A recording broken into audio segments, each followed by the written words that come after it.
Kalau misalnya Glenn nyuruh saya mundur hari ini, saya mundur.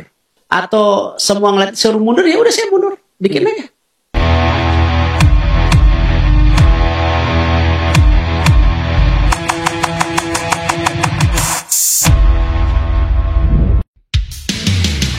Desakan publik di media sosial agar Erick Thohir melepaskan posisi pimpinan PSSI masih terus bergema. Namun, mantan pemilik Inter Milan ini dengan tegas menolak tuntutan netizen tersebut sebab dirinya memandang jabatan itu sebagai sebuah amanah besar, termasuk dari entitas sepak bola global FIFA. Keterangan ini disampaikan langsung oleh Menteri BUMN tersebut dalam sebuah diskusi yang ditayangkan di kanal YouTube Bukan Kaleng-Kaleng pada Selasa. Erick mengakui betul adanya sorotan tajam yang menuntutnya mundur pasca kegagalan tim nasional Indonesia melaju ke turnamen akbar Piala Dunia 2026. Meski demikian, pria yang juga menjabat Menpora ini bergeming, berpegang teguh bahwa pemilihannya adalah mandat sah dari para pemilik suara PSSI. Sebagai informasi, Erick Thohir mulai menjabat sebagai Ketua Umum PSSI setelah tragedi memilukan Kanjuruhan, menggantikan kepemimpinan Muhammad Iriawan sebelumnya. Periode kepemimpinan Erick Thohir ditetapkan akan berlangsung hingga 2027, tahun di mana akan diadakan pemilihan pengurus baru. Dia menegaskan kewajiban moral untuk menjalankan tanggung jawab ini hingga akhir masa jabatannya. Nah, jadi amanah ini ya saya harus pertanggungjawabkan dan jaga. Dan itu yang saya bilang, pada 2027 ada pemilihan, silahkan saja, ungkapnya. Erick meminta kesempatan untuk menuntaskan pekerjaan yang telah dimandatkan, meskipun menyadari adanya banyak kekurangan. Meski sudah tidak lagi menangani timnas senior, Sintayong ternyata masih memperhatikan perkembangan sepak bola Indonesia, termasuk di level U17. Pelatih asal Korea Selatan itu bahkan memberikan pujian khusus sekaligus evaluasi terhadap kinerja Nova Arianto dan skuad muda Garuda. Shin menilai Nova sebagai pelatih muda berbakat dengan semangat tinggi. Sebagai sosok yang pernah menjadi asistennya di timnas senior, Nova dianggap berhasil melanjutkan filosofi permainan yang selama ini dibangun Sintayong. Pujian dari sang mentor ini menjadi semacam restu bagi Nova, yang kini memimpin tim di panggung dunia. Bahkan Shin turut memberikan masukan langsung kepada Nova setelah laga melawan Zambia, terutama dalam mempersiapkan pertandingan berikutnya melawan Brasil. Keterlibatan Shin ini menjadi sinyal positif bagi keberlanjutan program pembinaan timnas. Filosofi yang dulu diterapkannya di level senior, kini benar-benar diadaptasi di level junior. Keharmonisan antara Sintayong dan Nova Arianto menunjukkan bagaimana ekosistem sepak bola yang sehat seharusnya bekerja. Ada kesinambungan, ada transfer ilmu, dan ada rasa saling menghormati antar generasi pelatih. Sebuah sinyal optimisme bahwa masa depan sepak bola Indonesia berada di jalur yang benar. Para pemain keturunan saat ini menjadi salah satu kunci kekuatan timnas Indonesia, maka tidak heran sejumlah pemain berdarah Indonesia banyak digadang-gadang akan membela tim merah putih. Harus diakui saat ini sejumlah pemain yang berkarir di Eropa diketahui memiliki darah Indonesia. Salah satunya ialah bek Leeds United, Pascal Struijk. Pascal Struijk beberapa waktu lalu sempat digadang-gadang bakal membela timnas Indonesia. Namun, bek bertinggi badan 190 cm itu tegas menolak dan lebih memilih untuk mendapat panggilan dari Belgia. Menariknya, meski Pascal sudah memutuskan tidak mau membela timnas Indonesia, netizen Indonesia masih banyak yang memberikan komentar di Instagram pemain berbanderol 260,72 miliar rupiah itu.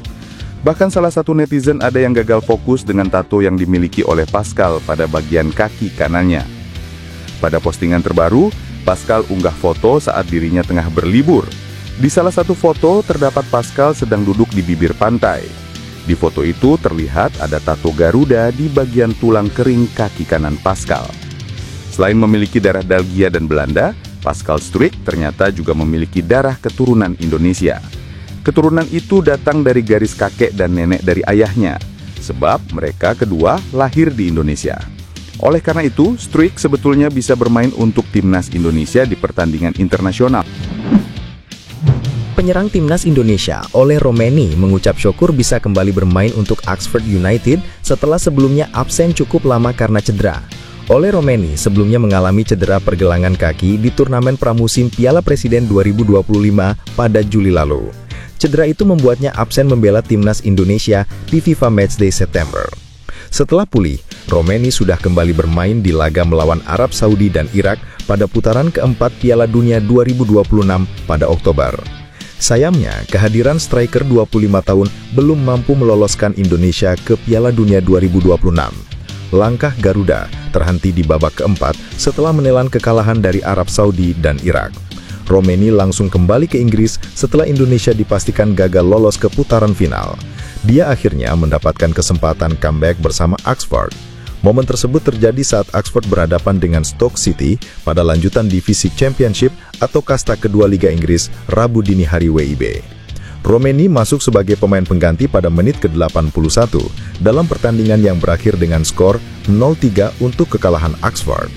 Meskipun kalah, rasanya senang bisa mengenakan jersey ini lagi dan kembali ke lapangan setelah sekian lama.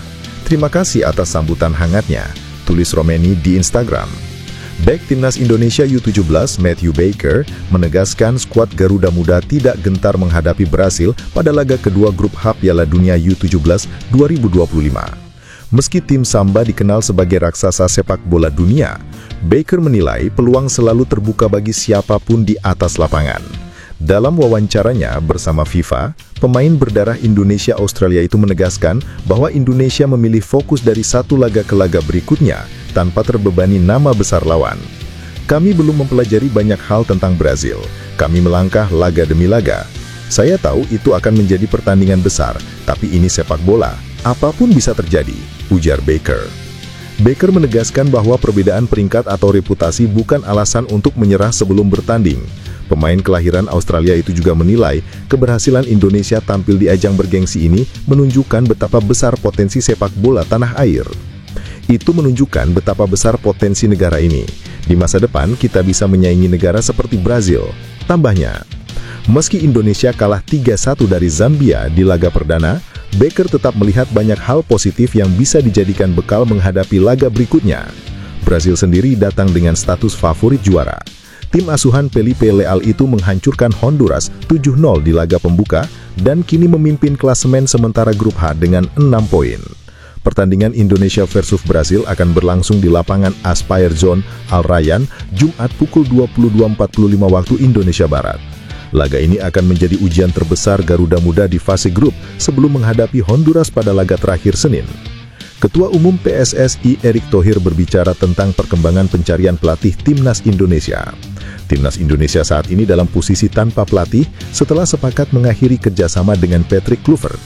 Ini membuat Timnas tidak akan turun pada FIFA Matchday bulan November. Namun pencarian pelatih terus dilakukan karena mereka akan mulai mengejar pundi-pundi poin FIFA pada tahun depan.